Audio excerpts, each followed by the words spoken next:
Hello and welcome to News Central Now. I am Lekan Onabanjo. The headlines at this hour. Fresh bombing rocked Monguno in Borno State, leaving 2 dead as President Tinubu, US condemned blasts. Tribute march held in Kenya after deadly anti-government protests. Incumbent Ghazouani well ahead in Mauritania presidential poll. Details to come your way shortly. We begin the news by telling you that another bombing was said to have happened along Monguno to Maiduguri Road in Borno State, northwest Nigeria. Earlier, News Central correspondent Umar Kirawa joined us to give us an update on this. In the meantime, the State Specialist Hospital in Maiduguri has become a hub of activities following the arrival of more wounded individuals from Gaza, where a recent bomb explosion has rocked the community. Medical personnel are stretched there as they attend to the influx of patients, many of whom are in critical condition. Again, let's engage News Central, Umar Kirawa, even as it brings us updates on happenings in the Borno State as the government visits victims of the recent explosion. This is just the arrival of more victims of the Gaza bomb explosion, including children, women, and men. Crying with them are their families and loved ones here at the State Specialist Hospital, Maiduguri. They brought that one, but there was a court yesterday to this effect. But as of now, I think the situation is very tense because they are just discovering some of the victims affected. Now, as of yesterday, most of these victims were not known to be affected. The total number of victims that have been brought to State Specialist Hospital are 42. Out of 42, 2 dead, not within the hospital. One along the way when they are coming, he died. The other one they referred to UMTH. That is 2. Then presently we have 26 on admission at State Specialist Hospital, while 16 are discharged. We can take care of most of our patients on our own, except for the consumables and other logistics. Those are going to be the challenges, even if RCRC is planning to withdraw. That means we need more of consumables and everything. But manpower-wise, though we are short in supply, that's human resource-wise, but the capacity is there to deliver. The recent bomb explosion has left residents shaken and fearful, prompting renewed appeals to authorities for increased protection. So we are all here to see our people. We sympathize with them. We call on the general public to continue to be vigilant and be prayerful, especially crowded areas. You know, people have started having laxity on the issue of checking, but I believe we have to now go back to the same culture of checking. We are very appreciative and grateful to the acting governor for his prompt response. He's just coming back from Lagos, and when we went to him, he said he cannot say he will come here straightforward. And he hurriedly, organized us and also donated made a cash donation of 5 million naira for the victims here. All we can say is thank you very much, and we thank the governor of Borno State. Even though he's outside, he has been calling from time to time, trying to find out how far. This is a wake-up call to all of us in Borno State. Tomorrow we are going to Gaza, as he said, to see the victims and to sympathize with them. I still want to call on all our citizens. I use this medium to call on all of us to be vigilant so that we can avoid the reoccurrence of this thing that we have almost forgotten about it. Amidst the grief and uncertainty, residents express hope that measures will be taken swiftly to prevent such tragedies from happening in the future. Some families are still anxiously waiting for the news of their loved ones, praying for their recovery amidst the ongoing chaos. In Maiduguri for News Central, Umaru Kirawa. Meanwhile, President Bola Tinubu has condemned Saturday's suicide bomb blast in Borno State and the one that happened today, describing it as a desperate act of terror. The presidency issued a statement commiserating with the victims' families and the Borno State government. In a statement on Sunday, presidential spokesman Ajuri Ngalale conveyed the president's condolence message, maintaining that his administration is taking necessary measures to secure citizens. Similarly, The United States government condemned the attack, describing it as horrific. The mission, in a Sunday message, reiterated its commitment to collaborating with the Nigerian government to defeat terrorism and bring the perpetrators of these heinous acts to justice. Away from that, let's tell you that the family of Nollywood veteran actor Ould Jacobs has dispelled the rumor of his death, saying he is alive. The family said this on Sunday amid raging social media death rumors and speculations. The first son of the legend, Soji, said his 81-year-old father is not dead as trumpeted online. He shared a video wherein the iconic thespian was seen calmly seated while he had his beard shaved. The death of Jacobs has been rumored a number of times since November 2021, when his actress wife, Joke Silva, opened up on the health struggles of her husband. But the family has debunked such incidents at several times, posting videos and photos of their patriarch to discredit rumor-mongers. Talking about poverty alleviation now, the federal government has called for more participation from the private sector in the fight against poverty in the country. The Senior Special Assistant to President Bola Tinubu on Humanitarian Affairs and Poverty Alleviation, Delu Yakubu, made the call at the inauguration of the Shola Mese Foundation Free Skill Acquisition Program in Abuja.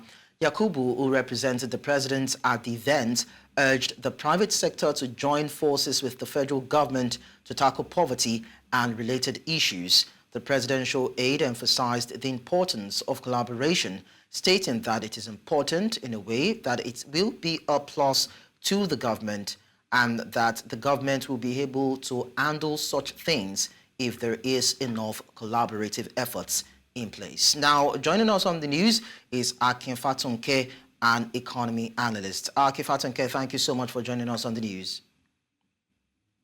Cool. Thank you. So in the light of what has come out from the presidency, talking about collaborations, what or which sectors of the Nigerian economy would you say hold the most promise for private sector investments that can alleviate poverty? Would you talk about agriculture, manufacturing, services, or which would you say can actually deliver on that? I would say the one that will help us with mass production, food security, relative, security of lives and property, and essentially, I will rank agri on top of that pack. And of course, manufacturing will have the services, including education, including healthcare, including financial inclusion. Then we talk about ICT and technology, infrastructure development. All this naturally must come. But you know what, Lekan? We can continue to talk about which sector should not rank. Virtually all the 17 that we have in the SDG goals. But in line with what I've just told you, governance. If government is asking for collaboration with the private sector, the government must be ready to subscribe itself to how the private sector works. And what is it? Governance, ethical practices, budget transparency, prioritization of what needs to be done in the poverty alleviation. So you see an average private sector company based with private sector are growing for the past 10, 15, 20, 30, some 50 years. They have clear-cut succession planning, not what we have in the public sector. And the opaqueness that we have is out of the place. There is a natural kiss, between all the segments in a private sector environment. When you get to the public sector, you're talking about the physical and then you're talking about the monetary. They are all audited and they all subject themselves to the shareholders, because shareholders' funds, unlike public sector funds that can be treated in any way that you can be talking about is not going to be it. So if you want to be in Rome, okay, act like the Roman. Okay, so I'd like to also put this into the mix. Can incentives now be provided to support this private sector in eradicating poverty in the country? And if that would come into play, what kind of support would you think, or would you say would be necessary if we are looking at the long-term and the short-term benefits of this sort of partnership with government? There were a few incentives that came in times past, and it ended in what you want to describe the yoke of corruption. Tax holidays, okay, waivers that can be accounted for, situations where, and this is the most important aspect, that if you want us to come in, if you want the private sector to come in, neither you want to come in, but please, you are not going to be breathing down our necks with your politicians as people who should be, say, on the board, people who should want to have element of control. Yes, provide the enabling environment, give it all the security apparatus that we should have, release the funds, monitor the funds and ensure that they are properly, audited and accounted for. And when you find any infractions, punish the offenders. The Humanitarian Affairs Special Advisor spoke, and when she spoke, they are also speaking, is the fact that if we find any unethical conduct, we are not going to wait. We will not have to wait. Come and then get it done. Okay. Unlike what I've had lately. So those incentives, private sector partnership, BOT, build, operate, and transfer. All right. Clear. And then the procurement processes must be clearly set out, and there must be clear division of labor between those who are operating, those who are managing, those who are on the front floor, those you are employing, and not this talk about federal character, putting swap eggs in round holes. Now, fit for purpose. Now, Akin, so some people have actually argued that it's not as though the government does not really know what to do when it comes to putting probably frameworks in place and, of course, seeing to situations like this. Now, there have been the narratives that, poverty has been weaponized, not only in Nigeria, but in this part of the world. So, and of course, some people are actually benefiting from it. So, are there challenges when it comes to government partnering with the private sector to deal with the issues around illiteracy, poverty, and everything that are actually holding down the growth of the people now in Nigeria? Clearly, Lekan, absolutely no doubt about that. What is fit for purpose? It is not what you feel that is good for me. It's more of what I feel is good for me that I will now put in a box, and then you can decide to choose one or two or three. You are not going, for instance, to be embarking on giving projects, clear projects of building certain things. I don't want to go into all those nitty-gritties that will not impact, that will not impact down to the grassroots. We are going to have to make sure that your law works. The law that makes sure that you pay some commensurate wages to your workers, who must be seen, who must be seen to be contributing, and those who are not contributing should be laid out. Finally, the issue about federal character, that we have to try and balance things at all costs. We need to have a look at it and look at it again. Government must show that good example. If you don't put all those in place, you're just deceiving yourselves. Take what is happening in the oil and gas industry. I'll just use that as an example. In the oil and gas industry, why do we have the president as the Minister of Petroleum Resources? What is he doing there? That kind of thing will not happen in the private sector. We must make sure that government, if you want a collaboration, we bring our techniques, we bring our expertise, give us the enabling environment, give us the tools, and we are going to deliver the devil. And if we don't do that within 1 or 2 years, we get us out of the place, unlike what we find in the private sector. So that's the other challenge. And the overall other challenge is what you know, Lekan, and I know, everybody knows that. Okay. And that's the issue of security. We have not been able to pin our hands on making sure we tame security, kidnapping. Just what happened in Goza as an example. Farmers cannot go to farms. Herders, all those needs political solutions in ways that I use the word solutions because I think it's getting a little bit out of hand. Policy and on both sides, physical and the fiduciary. We know some of the people who have infracted. Okay. We know them. So we get them out, we punish them, and then we will value and bless those who are doing very good. Of course. Returning something to the post. Well, of course, it's usually said that it's better late than never. The earlier the Nigerian government gets a hang of these issues and begins to deal with those attendant factors, then the better for Nigeria as a country. Faton, economy analyst, thank you so much for this insightful contribution that you've had on the news at this time. Thank you. Thank you very much, Lekan, for having me. It's our pleasure. Now, food insecurity is on the rise in Nigeria, with millions of citizens struggling to access basic necessities like food. The country's food crisis is worsening, and experts warn of dire consequences for national security and economic stability. News Central's correspondent Juliet Rowland compiled this report.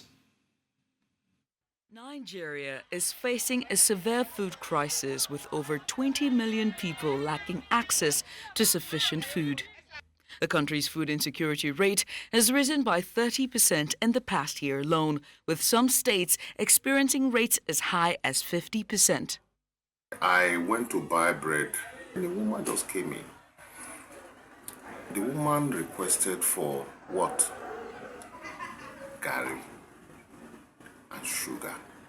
One, this woman is elderly. She's no longer a young lady. She must have children that are grown up. So she's buying garri, 1 cup of garri, 1 milk cup of garri, and sugar, 50 naira. What is that going to do for her for the night? What about the children? That is how sad the situation in this country is these days. So it's really sad.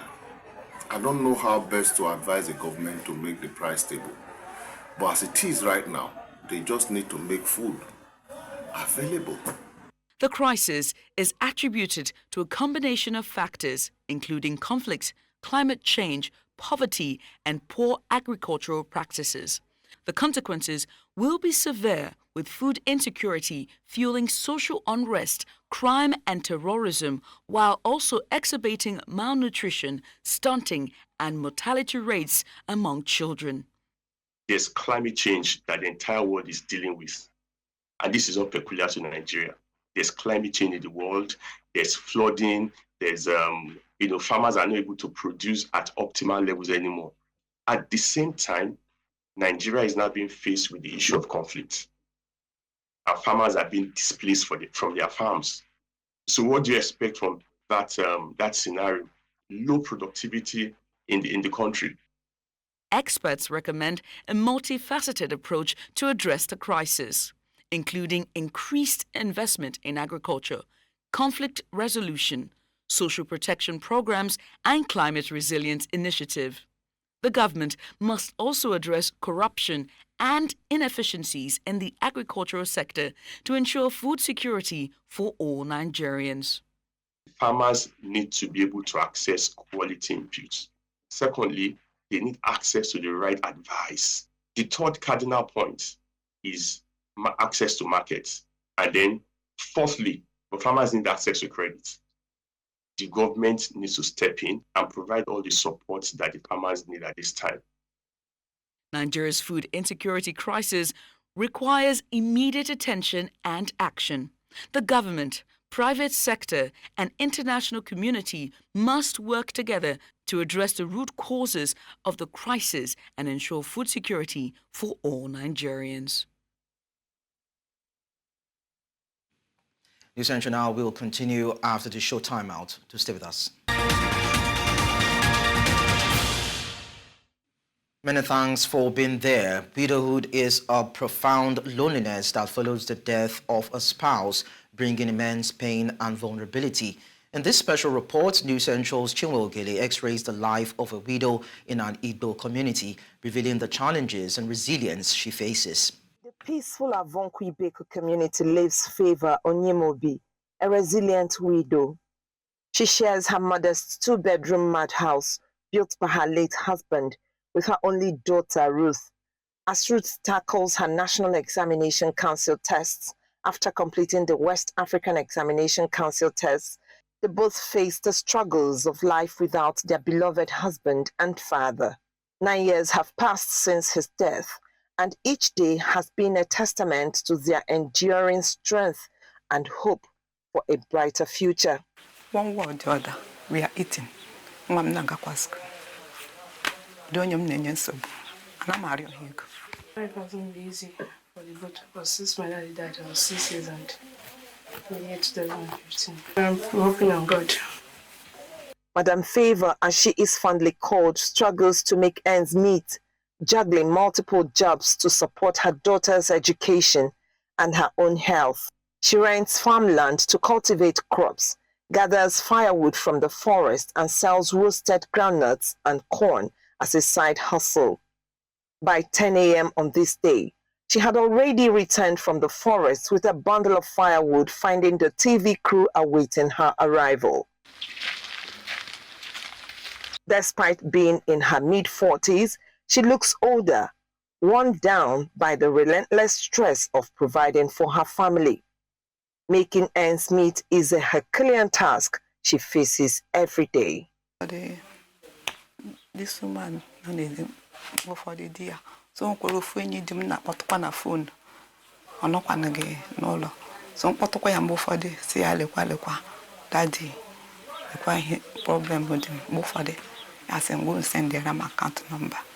The reason she still resides in her husband's house, even against the wish of her brother-in-law, according to her, is because she resisted all attempts to frustrate her by the family. So how on that maybe have no be maybe Nangabo, so Bunyaneha. Mecha get daba. Nobla no wrong way. They are called themselves my uncle. That I think that they will be there for me. No, none of them desire to help me. Only me and my mom is suffering. So it's like life hasn't been easy for us. Ruth dreams of becoming a nurse, but the path ahead is uncertain. With financial resources in question, she leans on her only family, her mother. Ruth prays that nothing takes her mother away, while Madam Favor's greatest wish is to see her daughter's dreams come true. I don't want to lose her.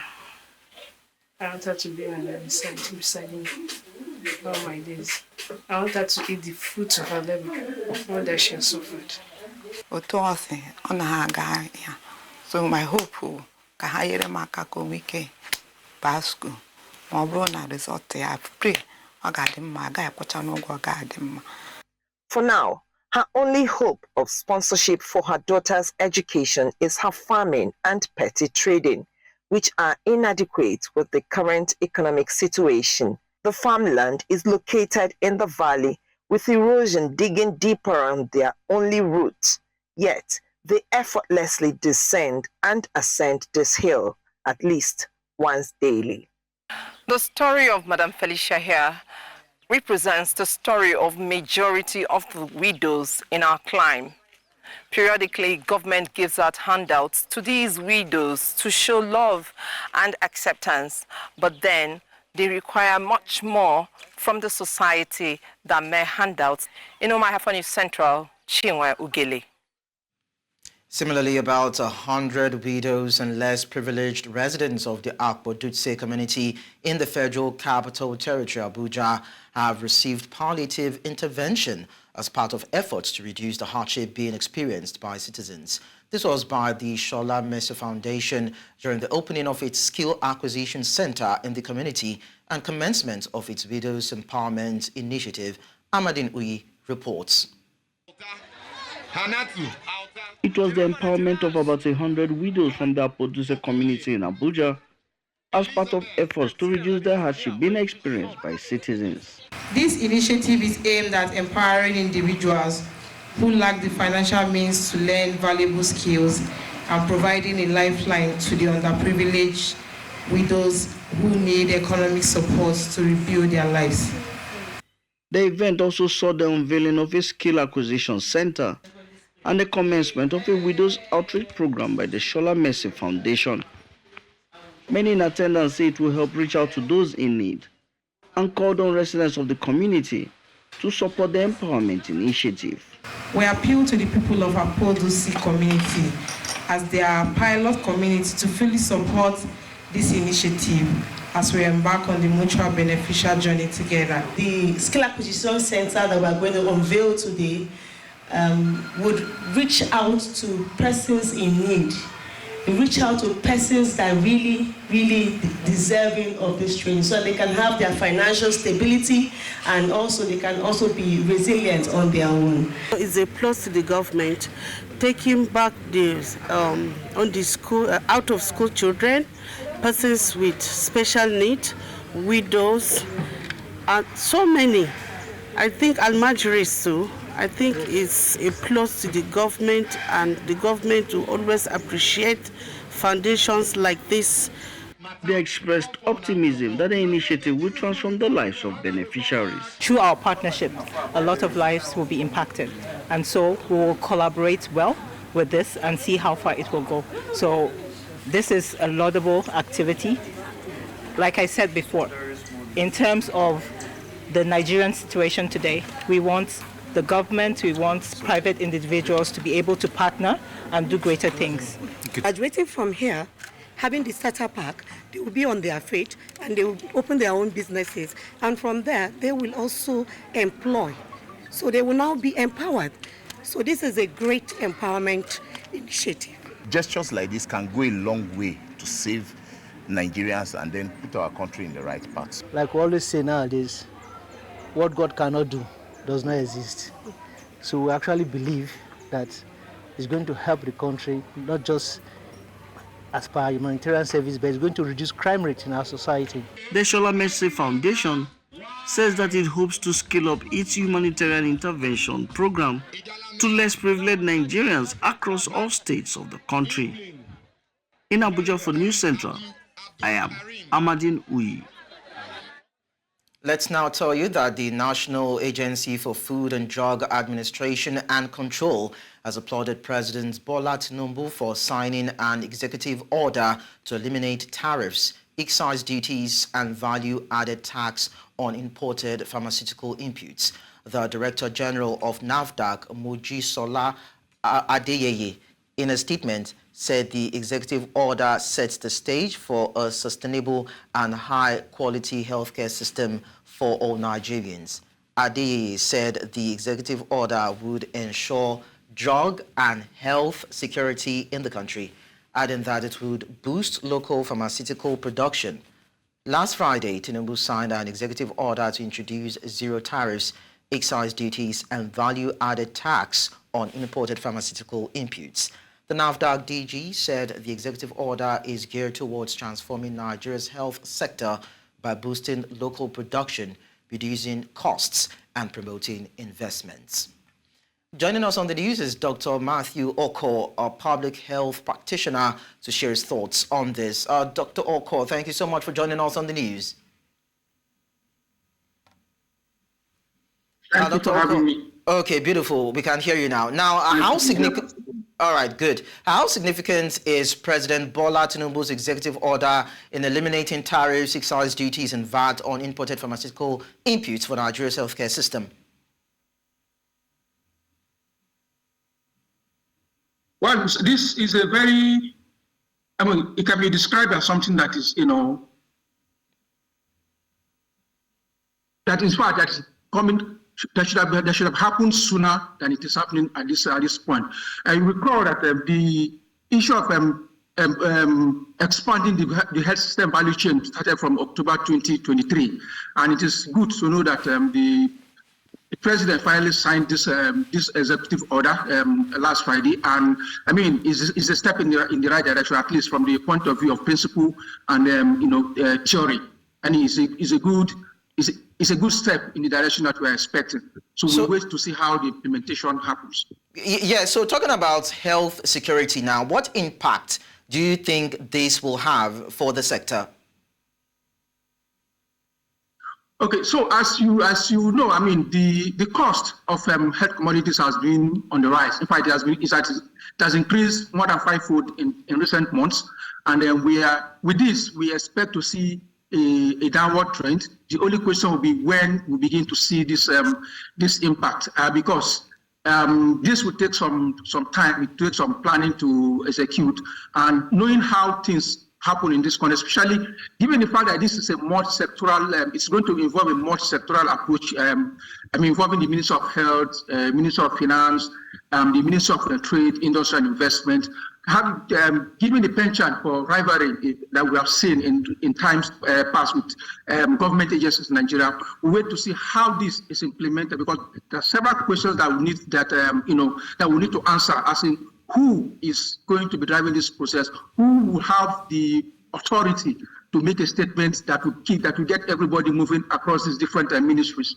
right, in terms of rolling out the policy. Again, on the field, we're also going to have different stakeholders. You have SON, Standard Organization of Nigeria, you have NAFDAC, you have customs with respect to excise duties, and then you have the FIRS, since we're talking about VAT exemption.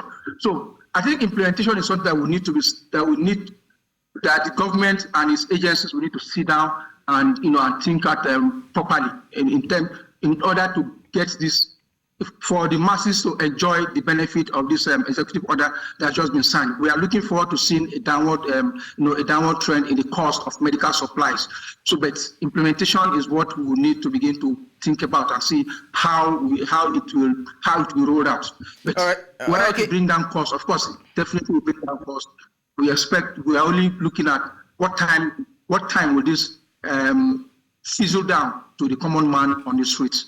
All right, Dr. Oko, you've talked about timing, you've talked about rivalry, you talked about how this will be implemented, and some people have also talked about the fact that Nigeria might be losing revenue, knowing fully well that there won't be monies being paid, there won't be tariffs, there won't be excise duties, there won't be VAT being paid on these pharmaceutical inputs. So do you think there could be challenges that might arise by the time this particular initiative begins to roll out or play out in the sector? Well, we expect that any initiative that is being rolled out will experience teething issues, especially if people have not sat down to really draw out a roadmap of how this is going to be implemented. That is a critical question that will need to be answered. How will the different stakeholders be brought together to sit down and agree on a roadmap so that this thing is implemented seamlessly? Definitely there will be challenges, but with proper planning, right, and everybody being on board with what we call a common vision. Right, this can definitely surmount whatever challenges that will arise. In terms of revenue loss, every country all over the world subsidizes its citizens at different times and for different things. So if this is what the government of Nigeria is going to be doing at this point, I think it's a good thing that needs to be done. People are no longer able to afford their medications. I mean, that is not one thing that is not something that we want on our hands. Right? You have the average Nigerian man is challenged across all spheres of his life. Right? So whatever it is that the government can do to cushion this is a welcome development. Right. Definitely down the line, if you recall, this executive order has a lifespan of 2 years. After 2 years, these subsidies are going to be taken away. So then government can begin to we can bid farewell to the money that is being lost, as some people are already claiming, right? So that this is something that we need to do at this point in time. All right, Dr. Matthew Oko, public health practitioner, thank you so much for helping us understand this better. Now, the National Identity Management Commission's alleged data breach has highlighted the risks of lacking strong data protection and privacy laws in the digital age. With more Nigerians embracing digital services, there are growing calls for the enforcement of the Data Protection Laws and Cybercrime Act to guarantee citizens' rights to the privacy and security of their data. News Central's Neo Money provides further context. By creating micro accounts with authorization, a first bank employee diverted 40 billion naira. Imagine what can be done with a national identification number if it can be accessed with just 100 naira. In early 2024, the Foundation for Investigative Journalism announced a data breach. Now, a Pan-African social enterprise, Paradigm Initiative, similarly reports finding the sale of such sensitive information on at least one website. We obviously in March followed up on the case, and when that happened, we knew that Express Verify would go offline, but we also knew, this is our work, we knew that there were many other websites, and so we found out there was another one called AnyVerify. And if you check the NIMSI statement, you see that they have many others, listed. And that's why we went ahead to buy a few NIN slips, including that of the National Commissioner of the Nigeria Data Protection Commission and the Minister for the Digital Economy and Communications, Bosun Tijani. However, the National Identity Management Commission of Nigeria denies any breach of its databases containing citizens' information. Still, the cybersecurity firm Surfshark reported a significant 64% rise in recorded data breaches in Nigeria during the first quarter of 2023 compared to the prior year. Yeah, holding your slip alone doesn't give you money. It leads to other exploit patterns. So I can go to the route of phishing and fish users to harvest their bank credentials and take their money, or I could go to all these loan apps, so which is another possibility. So before they would guess and call you randomly to ask certain questions, now they don't have to guess. They have that exact information. They can open an account in your name, they can do fraud in your name, they can get a SIM card in your name, they can send text messages in your name, they can cause trouble in your name. God help you that it doesn't end up with issues around kidnapping, terrorism, or even burglary. As the Nigerian government prepares to launch a new national identification card system in August, ensuring robust privacy and security of citizens' data will be paramount. I just see good mind. I'm Nigerian, so I know that we have a problem of security. We're not that advanced when it gets to security, right? So I'm sure that the attackers, bad people, they are just waiting for them to launch it. Instead of me going to take from the different part, I'm waiting for you to just give me like everything that has everything. I just go there and pick it. I can tell you, I'm not sure they've tested enough. Apart from the case that Paradigm Initiative has instituted and is working on, we can have a major class action lawsuit that demands accountability from NIMSI and NDPC, of course, because they're the data, governance institution. For now, authorities have taken down most of the websites in question and pledged to prosecute any offenders. However, advocacy groups continue pushing for stronger data protection laws and practices to build public trust in the safekeeping of personal information. Lawmakers and other stakeholders also remain engaged in oversight and solutions. In Lagos for News Central, Ni Omani. Coming up on the news, tribute march held in Kenya after deadly anti-government protests. We bring you details of this after the short timeout. Stay with us.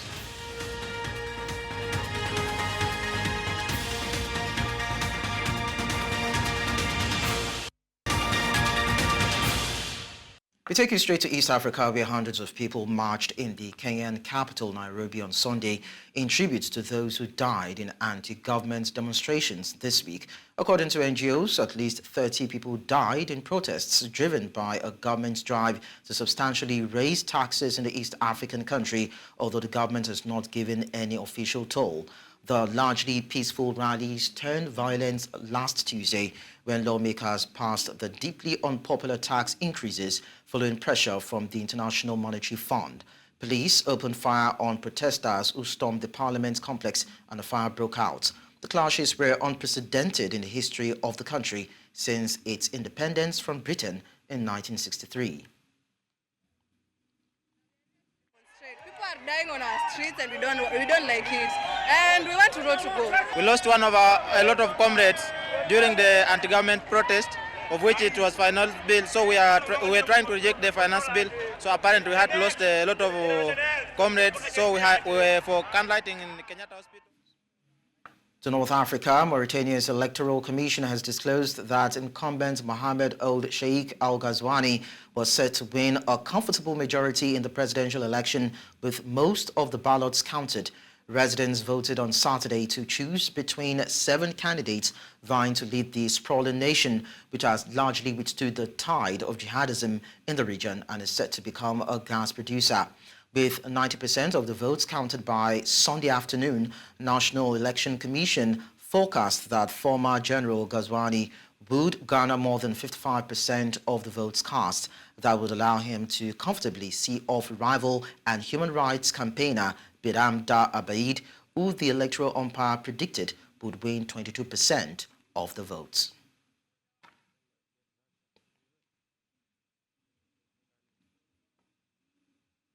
غزواني وبرامة الحملة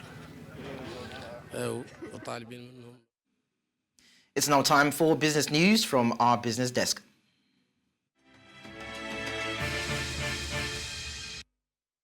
The East African Community presented its budget, raising it 8.7% to $112 million from $103 million last year. The chairperson of the Council of Ministers, South Sudan's Minister of EAC Affairs, Deng Alokol, presented the budget to the East African Legislative Assembly, EALA, with arrears amounting to over $35 million from the past financial year, a situation blamed for stalling programs of the Secretariat. The budget amounts to $112 million, out of which $67 million, which is 61%, will be equally contributed by partner states or raised as other internal revenues, while $43 million, 39%, will be sourced from development partners. The EAC Secretariat has been allocated $51 million, the East African Court of Justice $4 million, and EALA $20 million. The World Bank has highlighted factors that could lead to a decline in remittance inflow to Nigeria and other countries in the Sub-Saharan Africa region, SSA. The bank stated this in its report on migration and development, mainly in lower and middle-income countries, LIMC, in 2024. According to the bank, remittance inflow into the SSA region declined by 0.3% in 2023, but is projected to reverse the trend to grow by 1.5% this year. Furthermore, the bank noted that risks to remittance inflow into the SSA in 2024 include lower growth in developed economies, which is the source of remittances, escalation in conflicts between Israel and Hamas, security risks in the Sahel, which include Chad, Mozambique, and Mali, down to Nigeria, and climate problem, mainly drought, in southern Africa. Nigeria's debt to GDP ratio crossed 50% for the first time. This is according to data from the Debt Management Office, DMO's latest public debt figures. The DMO report details a public debt portfolio of 121 trillion naira, split between 65.6 trillion naira in domestic debt and $42.1 billion foreign debt portfolio.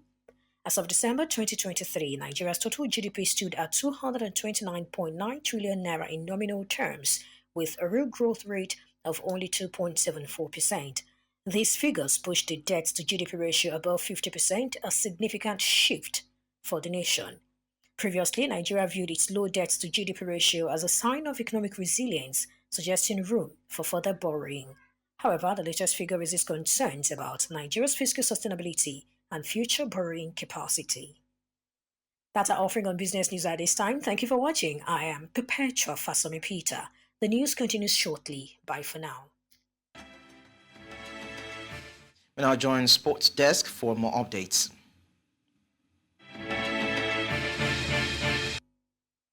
In sport, Uganda beat Madagascar 31-12 to clinch the African Men's Sevens Cup in the first round of the 2024 Rugby Africa Men's Sevens Series at the Le Bourdonnais Sports Club in Mauritius. The team toppled Pool B on the opening day and also overcame a tricky Côte d'Ivoire in the Cup quarterfinal by 15 to 10 points before sweeping South Africa by 12-0 in the Cup semi-final. The Cup final victory means they top the rankings table with 20 points ahead of Madagascar and South Africa on the podium. Pools for the second round will be drawn later this week. And now to football. Head coach of the President Federation Cup champions, El Kanemi Warriors, Aliou Zubairu, says his team will not have issues playing away from home in the 2024-25 CAF Confederation Cup come next season. The Borno Army defeated Abia Warriors 2-0 in the final at the Mobolaji Johnson Arena, earning them Nigeria's final slot at the Confederation Cup.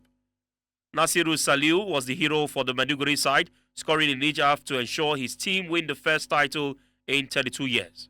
It will be recalled the team recently gained promotion to the NPFL after playing in the Nigerian National League in the 2023-24 season. With the recent CAF licensing, the Academy Stadium may not pass the requirements to host continental games. During licensing, one of the things that was given a cognizance is the pitch. If the pitch is not good enough, you have alternative pitch.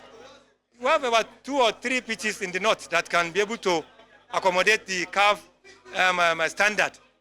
So definitely we have to go for other options. And you see, one thing is, I never believe football anywhere is different. Maybe you are not playing. It's the best to play in front of your spectators. But if you don't have that environment that is conducive or the requirement, playing elsewhere it doesn't change anything. If you know my history in Wiki Tories, the Tafawa Balewa Stadium Bauchi was under renovation. Still talking football, England escaped an embarrassing last 16 exit at the Euro 2024 thanks to Jude Bellingham's overhead kick before Hurricane struck in extra time for a 2-1 win over Slovakia on Sunday. The Three Lions have been hyped as one of the favourites to end the 58-year wait for major tournament glory, but look set to go out with a whimper to Ivan Charan's 25th minute goal. However, Bellingham's moment of inspiration 5 minutes into 6 added on in stoppage time breathed new life into Gareth Southgate's reign as England boss. Kane then headed in just a minute into extra time to set up a quarter-final meeting with Switzerland on Saturday. And to wrap up sports update, Mercedes driver George Russell claimed the dramatic victory after a sensational late collision between series leader Max Verstappen of Red Bull and his nearest rival Lando Norris of McLaren in the closing laps of an action-packed Austrian Grand Prix. It was the British driver's second career victory, endorsing the improved form of the Mercedes team in recent races as he made the most of Verstappen's impulsive and aggressive move against Norris to finish 1.9 seconds clear of Oscar Piastri in the second McLaren. Meanwhile, Carlos Sainz finished third for Ferrari ahead of 7-time champion Lewis Hamilton in the second Mercedes and Verstappen, who finished fifth despite collecting a 10-second penalty for causing a crash with Norris, who was forced to retire his damaged car. And that's it on Sports Update, and Favor Itwa. And that's all at this hour. But before we go, we'll take a look at our top stories again. Fresh bombing rocked Monguno in Borno State, leaving 2 dead as President Tinubu, US, condemned blast. Tribute march held in Kenya after deadly anti-government protests. We also told you that incumbent Ghazouani is well ahead in Mauritania presidential poll. You can send your eyewitness report to the WhatsApp number and email on your screen. And do follow us on social media. We are at News Central TV. You can watch News Central live on DSTV channel 422, Star Times channel 274, Alvo TV and YouTube. Many thanks for watching. I am Lekan Onabanjo.